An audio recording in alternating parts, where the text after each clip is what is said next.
Even though the wind may blow, troubles toss you to and fro. É falta de fé. Você está no pecado. Deus está punindo você. É uma maldição que foi colocada em sua família. Muitas vezes são essas palavras que nós ouvimos quando estamos abatidos, quando estamos enfrentando algum sofrimento em nossa vida. Nós ouvimos das pessoas, assim como Jó ouviu dos seus amigos. Tem algo de errado com você. Outras pessoas falam, você não pode aceitar isso, rejeite. Não é normal um filho de Deus estar enfrentando uma situação dessa. Eu queria que você abrisse no Salmo 42.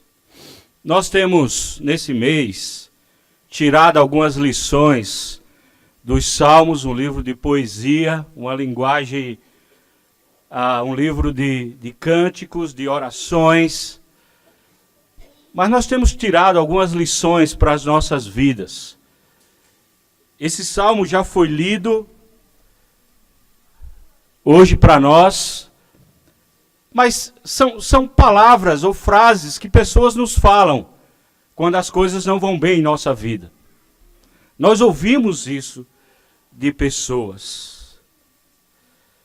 Nós conhecemos palavras como amor, perseguição, deserto, mas o que dizer da palavra abatidos, desanimados?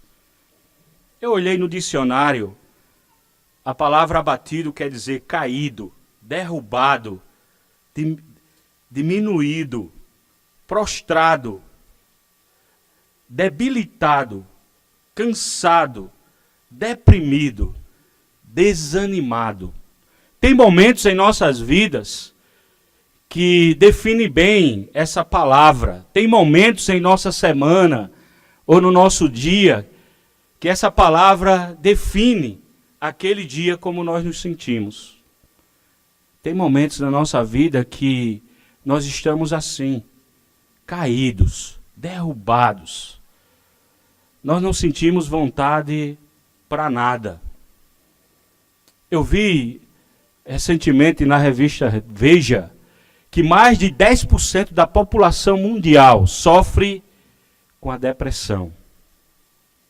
Vi também nessa pesquisa que na América Latina, o Brasil é o país que as pessoas têm sofrido, né? Um número altíssimo de pessoas sofrendo com depressão, com abatimento, com tristeza. E o que dizer dos cristãos? Um cristão abatido, um cristão deprimido, um cristão com depressão, isso é pecado. Isso é coisa, não é? A gente escuta. Isso não pode acontecer. Mas parece que quando nós olhamos para o Salmo 42, nós vemos um homem de Deus abatido. Esse salmo diz que é dos filhos, né, de Corá. E eu não sei se você já pensou, quem é Corá, né? Quem é esse na Bíblia? Se você for em Números capítulo 16, não vá agora, não vou para, né? Nós não temos tempo para isso. Mas você vai ver que Corá, ele reuniu um grupo e fez uma rebelião contra Moisés. Na verdade, contra Deus, na época. E Deus puniu essa atitude desse homem, junto com muitas pessoas, mas ele que influenciou as pessoas naquela rebelião. E a punição de Deus foi que Deus abriu a terra, e ele e todas aquelas pessoas que junto com ele estavam, caíram naquele buraco e foram enterrados vivos. Números capítulo 16. Depois você pode ler essa história. Foi a punição de Deus por causa da rebelião desse homem. Mas uma coisa interessante é que Deus não puniu alguns filhos dele. E Deus usou esses filhos, né, para servir no templo. E aí nós vemos alguns salmos citando os seus nomes. Mas também tem pessoas, ou tem estudiosos, né, se você for estudar, você vai ver, tem pessoas que atribuem esse salmo a Davi. Talvez naquele momento em que seu filho, né, Absalão, fez uma rebelião para tomar o trono do pai, e o pai está fugindo. E parece que é o sentimento de Davi em ver seu pai agindo, ou seu filho agindo daquela forma com o pai. Existe essa... Tem pessoas que vai para um lado, vai para outro, mas é interessante porque esse salmo traz a ideia de alguém no deserto. Ou alguém que está como alguém que foi levado cativo, que está oprimido pelo inimigo. Alguém que está longe de Jerusalém. E é interessante também porque naquela época, quando um povo vencia outro povo, não era uma derrota simplesmente do povo, né? No caso aqui o povo de Deus, não era uma derrota do povo de Deus, mas era uma derrota também de Deus. O seu Deus era derrotado porque as pessoas ficavam falando, cadê o seu Deus? Lembra que quando Deus, ele mandou as pragas lá no Egito, lembra que cada vitória era Deus mostrando que ele era superior a cada Deus daquele do Egito? Havia esse contexto também. E parece que o salmista está sofrendo. As pessoas estão falando para ele, cadê seu Deus? Seu poderoso Deus. Olha a sua situação. Mas é interessante que esse salmista, ele está abatido. Eu escrevi, né, infelizmente não deu para sair ali, mas eu peguei o salmo e eu grifei as vezes que o salmista está lamentando. Se você olhar na sua Bíblia, por exemplo, ele vai lamentar 10 vezes. Ele vai fazer lamentações. Eu vi que no versículo 3 ele diz, as minhas lágrimas. Aí no verso 4 ele diz, choro angustiado. As frases dele, né? No versículo 5, tão triste, tão perturbado. No versículo 6, profundamente triste. No versículo 7, se abateram sobre mim. No versículo 9, vaquear e prantear. No verso 10, agonia mortal. No verso 11, tão triste, tão perturbado.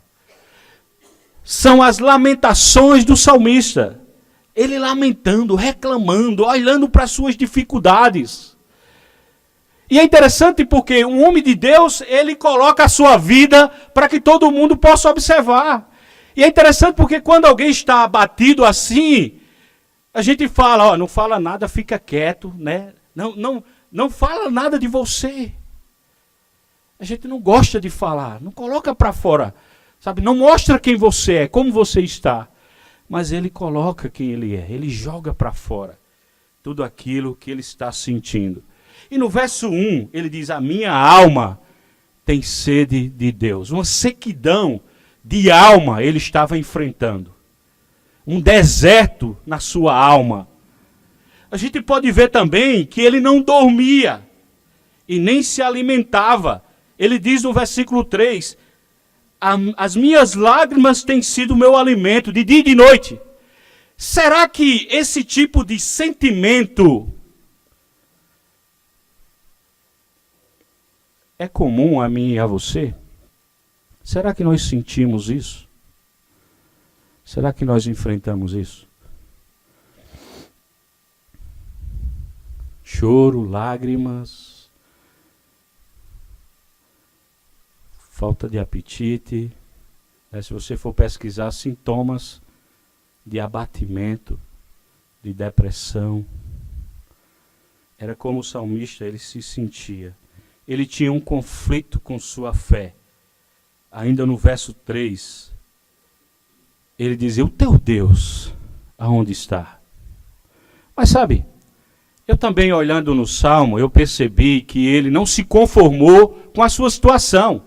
Ele não se deitou na cama, ficou lá se lamentando, reclamando da vida, querendo morrer. Mas é interessante, eu não sei se você já fez isso, eu tenho essa prática. Às vezes, eu estou entre uma atitude que não agrada a Deus e eu falo para mim mesmo: Paulo, fica quieto. Talvez é uma situação em que eu vou perder o controle. Fica calmo, não fala nada, te acalma. Eu falo para mim mesmo. Eu não sei se você já fez isso, mas parece que é isso que o salmista está falando. Ele fala para si mesmo, para a sua alma. E ele fala 7 vezes para si mesmo. Eu também marquei. Quando poderei entrar para apresentar-me a Deus? Era a oração dele. Quando é que eu vou estar na presença de Deus? Como nós estamos aqui, para adorar a Deus, para louvar a Deus. Era o desejo do coração que ele tinha, de estar na presença de Deus. Ele vai dizer até que, eu lembro quando eu estava na frente da procissão, conduzindo o povo de Deus para a adoração, com toda a alegria. Ele tinha um desejo. Porque o templo, na época, representava você estar na presença de Deus. Nós sabemos que, para estarmos na presença de Deus, não precisa só estar presente nesse lugar. Nós estamos na presença de Deus 24 horas. Todo momento. Mas naquele contexto ele tinha que ir para Jerusalém. E ele sentia aquela falta, de estar com aquela irmandade louvando a Deus. 7 vezes ele vai dizer para si mesmo, para a sua alma. Ele não se conforma. Quem faz pergunta para si mesmo não está conformado com a sua situação. Ele está abatido, sim. Ele está angustiado, sim. Mas ele não se entrega. Ele vai em busca, ele quer solução, ele quer saber por que ele está daquele jeito. E é interessante porque talvez nós pensamos, mas será que Deus respondeu esse anseio dele? Eu acho que sim, senão nós não teríamos esse salmo, Nós não teríamos. Deus ouviu, Deus respondeu a ele. Mas muitas vezes nós nos sentimos assim. Se você for olhar no verso 6, ele sentiu uma profunda tristeza, Ele vai dizer: sinto abatido dentro de mim a minha alma. Uma tristeza, abatido. Ele ainda diz no verso 9: por que te esqueceste de mim? Por que devo sair vaqueando, prateando, oprimido pelo inimigo? Vários conflitos dentro de si. Ele estava enfrentando. Mesmo que, em alguns momentos, nós vemos ele dizendo, falando da presença de Deus, do amor de Deus, da misericórdia de Deus, mas era como ele se sentia. Isso é comum. Um cristão, um servo de Deus, é um ser humano, passivo. O que fazer numa situação dessa? O que é que nós fazemos quando estamos oprimidos, abatidos? Nós sabemos que existe um nível que nós precisamos de profissionais. Isso não é pecado, um cristão procurar um profissional que vai indicar a você talvez uma medicação, que aquilo vai mudar o seu humor, a sua vida, aquilo que você está passando. Mas existe um nível que talvez seja esse que o salmista está vivendo, que nós podemos ter algumas atitudes que a nossa vida vai mudar. E é interessante porque se você for para o Salmo 43, parece que é o mesmo Salmo, não sei se alguém dividiu errado, mas a gente vai ver a continuação, o mesmo sentimento, ele vai começar a falar algumas coisas. Se você percebeu nesse Salmo, muitas vezes nós estamos abatidos, sofrendo, angustiados, Desanimados porque nós estamos olhando demais para os problemas. Nós olhamos demais para as coisas. O salmista, ele olha, no mínimo, só no 42, 10 vezes para os seus problemas. 10 vezes ele olha para os seus problemas. Assim somos nós. Muitas vezes nós estamos focados no nosso abatimento, na nossa dificuldade. Mas para vencer isso, nós precisamos olhar para Deus. Nós precisamos focar a nossa confiança em Deus. Porque Ele pode trazer um refrigério para a nossa alma. Uma solução para a nossa dificuldade. Por exemplo, capítulo 43, verso 3. Deus, ele começa a providenciar para aquele salmista. E ele pode providenciar para mim e para você. No verso 3, ele diz, envia a tua luz. Nós sabemos, Deus é luz. A luz dá direção para a nossa vida. Endireita o nosso caminho. Ilumina aonde nós devemos caminhar, os nossos passos. Ainda no 23, ele diz, é a tua verdade. A verdade que alimenta, que supre. Enquanto o choro era o alimento, o abatimento, a verdade de Deus é o nosso alimento, que nos faz levantar e andar e agir.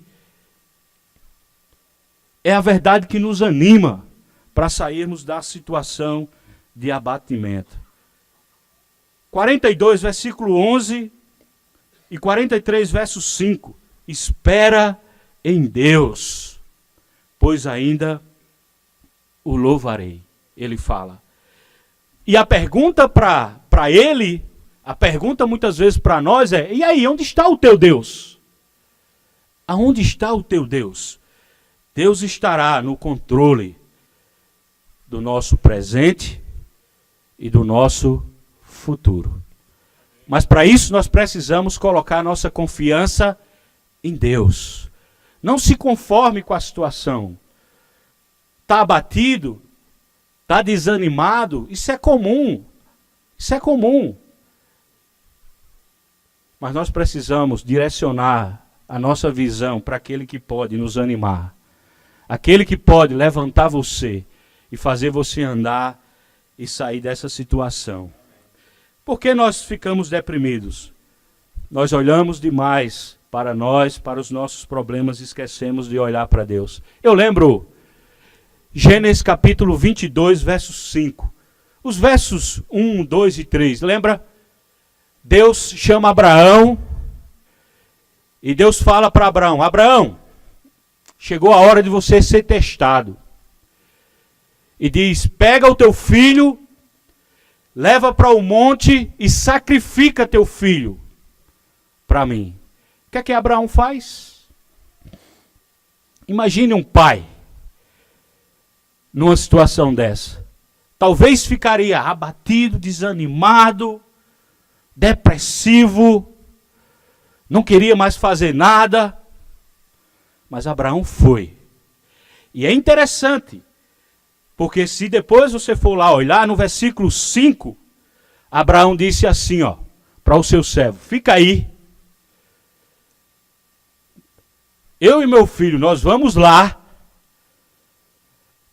vamos adorar a Deus, vamos oferecer o sacrifício a Deus, depois nós voltaremos.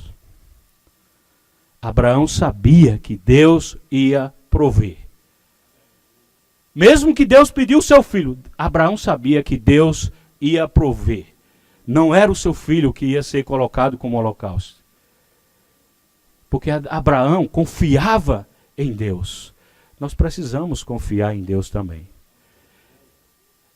Se eu pudesse ver o seu coração, a sua alma hoje, será que eu conseguiria ver ou tirar uma foto de abatimento, de tristeza, de sofrimento no seu coração? Será que você tem sofrido, tem vivido dessa forma? Faça como o salmista, né? Coloque a sua confiança em Deus. Even though the wind may blow Troubles toss you to and fro.